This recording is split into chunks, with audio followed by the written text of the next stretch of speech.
என்னம்மா சாப்பாடு இன்னைக்கு? இன்னைக்கு சாப்பாடு கருவாடு தொக்குமா. கருவாடு தொக்கு கம்மன்னு வச்சுருக்கேன். சாப்பிட்டு பாரு. அதுக்கு சைடிஸ் என்ன வச்சுருக்கேன்னா நாட்டு கருவாடு தொக்கு. இந்த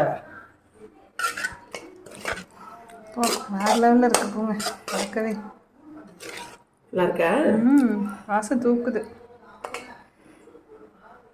கொஞ்சம் போட்டாலே ஒரு குண்டா தான் சரியாகிடும். ஆமாம், அவ்வளோ டேஸ்ட்டாக இருக்கும். என்ன கருவாடு? திருக்க கருவாடு. திருக்க கருவாடு. முட்டை இருக்குது.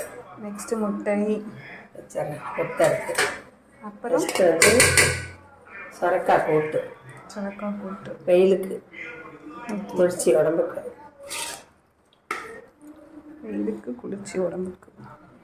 அவ்வளோதான் நம்ம சாப்பாடு. இது சூப்பரான சாப்பாடு தான் இன்றைக்கும் நம்ம வீட்டில்.